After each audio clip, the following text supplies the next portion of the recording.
Hai semua, selamat kembali ke online classroom Cikgu Teo. Dalam video ini kita akan tengok pergerakan meteoroid, asteroid dan juga komet. Video sebelum ini kita sudah tengok dan kaji meteoroid, asteroid dan juga komet, apakah dia dan juga ciri-ciri mereka. Okey, dalam video ini kita akan tengok pergerakan pula.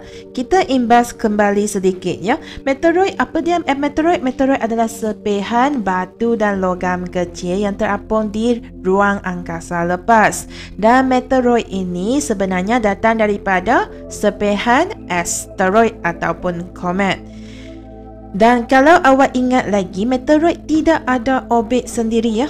Meteoroid ini dia bergerak bebas. Dia terapung ke sana ke sini dekat angkasa lepas. Tak ada orbit dia sendiri. Dan disebabkan saiz dan jisim dia yang jauh lebih kecil berbanding dengan asteroid dan juga komet, meteoroid ini senang dipengaruhi oleh daya tarikan dari luar. Contohnya tarikan graviti planet, bulan ataupun objek lain di sekelilingi dia. Okey, disebabkan itu meteoroid mungkin ditarik masuk ke dalam bumi sebab bumi ada daya tarikan graviti kan. So, bila meteoroid ini sudah masuk ke atmosfera bumi, dia tukar nama. Dia bukan lagi dipanggil sebagai meteoroid tetapi nama dia tukar menjadi meteor. Ingat ya, meteoroid adalah apabila dia berada di luar atmosfera bumi, iaitu dia di angkasa lepas. Okey, bila dia di angkasa lepas, nama dia meteoroid. Tapi apabila dia masuk sahaja ke dalam atmosfera bumi, iaitu dekat langit kita, okey, kita panggil dia sebagai meteor.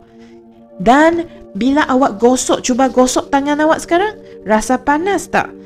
Panas kan? Sebab geseran akan menghasilkan tenaga haba. Jadi meteor ni bila dia bergeser dengan udara, dia juga akan menghasilkan tenaga haba dan akan menyebabkan meteor ini terbakar. Yang kita nampak ada satu coretan cahaya dekat langit kita ataupun kita panggil sebagai taik bintang ataupun shooting star. Biasanya kalau nampak shooting star, nampak meteor ni, what will you do? Apa yang awak akan buat? Make a wish kan? So kadang-kadang lebih daripada satu meteor masuk ke atmosfera bumi secara serentak. Ini yang sangat cantik ni.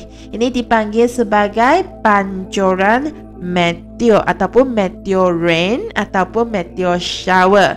Okey, so pancuran meteor ni yang romantik ini, ramai akan cepat-cepat make a wish. So itu datang daripada meteoroid, iaitu batu, serpihan batu yang ada di angkasa lepas. Bila dia masuk sahaja ke atmosfera bumi, bergeser dengan udara menyebabkan dia menghasilkan tenaga haba dan terbakar. Itu yang kita nampak tu. Okey, coretan cahaya ataupun pancuran meteor. Jadi kalau itu adalah batu, ada tak kalau saya lalu ikut sana, dia terhentak kat kepala saya macam mana? Boleh luka tau? Jangan risau. Biasanya meteor ni akan habis terbakar sebelum sampai ke bumi. Tapi ya, ada juga yang sempat sampai ke bumi. Jadi kena berhati-hati jugalah ya.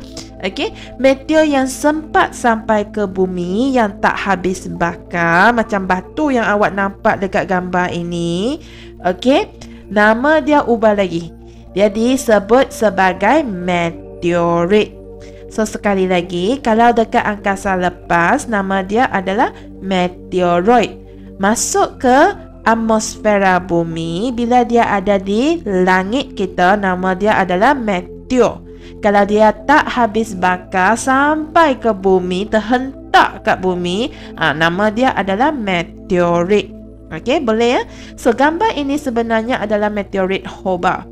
Okey, meteorit Hobart ini merupakan meteorit yang paling besar di dunia. Okey, dan dijumpa di Namibia. Namibia adalah satu negara di Afrika. Okey, kalau meteorit ini sampai kat tanah, dia hentam kat tanah kita, kawah akan terbentuk akibat daripada hentaman tersebut. Contohnya dekat gambar ni, kawah ni dijumpai di Arizona, Amerika Syarikat. Okey, ini adalah kawah yang lebih kurang orang jumpa 50,000 tahun dahulu di Arizona, Amerika Syarikat. Okey, yang itu adalah meteoroid. Macam mana pula dengan asteroid? Okay, asteroid kelajuan dia adalah dalam purata 25 km sesaat dan kebanyakan asteroid boleh dijumpai di mana? Di dalam lingkaran asteroid. Ingat tak lingkaran asteroid di mana? Dia berada di antara orbit Marikh dan juga orbit Mushitari. Ada satu lingkaran asteroid. Tapi ada juga asteroid yang tak ada di dalam lingkaran asteroid itu. Dia berada di luar lingkaran asteroid, contohnya Apollo, Amor, Aten dan sebagainya. Ini sebenarnya agak merisaukan. Kenapa? Ingat balik, asteroid ini dia ada orbit dia sendiri. Dia tidak akan terapung ke sana ke sini. Dia mesti ikut orbit dia bila dia bergerak. So, kalau orbit dia tidak ada di dalam lingkaran asteroid dan orbit dia kalau berhampiran dan bersilang dengan orbit bumi, boleh mendatangkan pelanggaran, boleh menyebabkan pelanggaran berlaku. Contoh, kita tengok gambar ni. Apollo, asteroid Apollo ni, ini adalah orbit dia yang warna merah. Okay, lepas tu bumi kita ada orbit kita sendiri. Dua orbit ini bersilang. Kalau asteroid itu sudah sampai kat bawah ni, baru bumi lalu ikut sini, tak ada masalah, safe. Tapi kebetulan kalau pada satu hari nanti asteroid itu berada di kedudukan ini, tempat persilangan orbit asteroid dan juga orbit bumi, dan kebetulan bumi pun sampai sini, apa yang akan berlaku? Pelanggaran boleh berlaku. Kalau langgar, apa yang akan jadi ya Cikgu Teo? Pada tahu, pelanggaran ini boleh menyebabkan kemusnahan hidupan di bumi kita. Terdapat ahli saintis yang percaya bahawa dinosaur, dinosaur yang sudah pupus lama dulu bumi kita ada dinosaur kan? Yang semua ni pupus akibat daripada pelanggaran asteroid dengan bumi. Itu ada satu teori lah. Setengah ahli saintis percaya itu yang berlaku. Macam mana pula dengan komet? Komet ini dia bergerak pada kelajuan antara 10 hingga 70 km sesaat. Kalau asteroid, kebanyakan asteroid datang daripada lingkaran asteroid. Macam mana pula dengan komet ya? Komet datang daripada lingkaran yang satu lagi yang dinamakan sebagai lingkaran Kuiper dan juga awan Oort. Apa dia lingkaran Kuiper? Kita tengok lingkaran Kuiper dulu.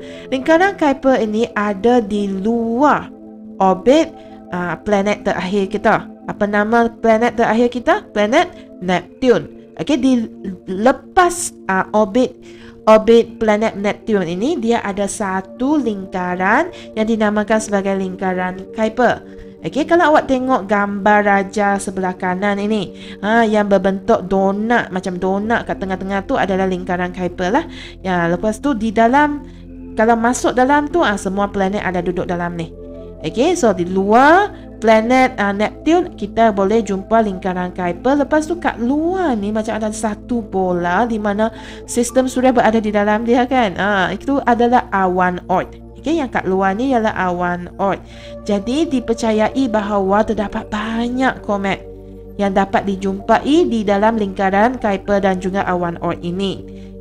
Dan komet ini dia ada orbit dia sendiri.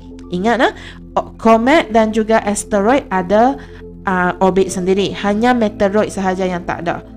So komet dia ada orbit dia sendiri. Dia akan bergerak ikut orbit dia. Apabila komet ini menghampiri dengan matahari, dia akan bergerak semakin laju dan juga mencair sebab matahari panas kan.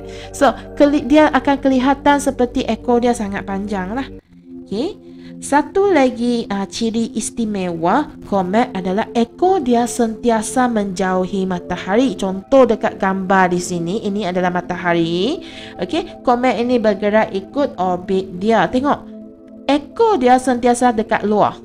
Jauh daripada matahari. Kenapa? Sebab terdapat angin suria yang ditiup daripada matahari. Ada tiupan angin suria. Tiupan angin suria ini yang mengakibatkan dan menyebabkan ekor komet ini sentiasa berada dalam keadaan yang menjauhi matahari. Komet ini juga kalau terdapat graviti planet luar yang kuat boleh menyebabkannya terkeluar daripada orbit dia. Kalau komet ini terkeluar daripada orbit dia, kita akan menjadi risau juga. Kenapa?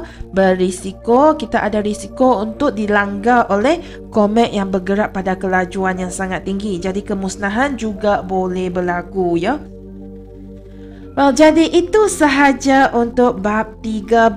Kita bukan sahaja sudah selesai bab 13, kita sudah selesai tingkatan 2. Terima kasih awak semua bersama dengan Cikgu Teo sepanjang sains tingkatan 2 ini. Harap kita akan jumpa lagi ya.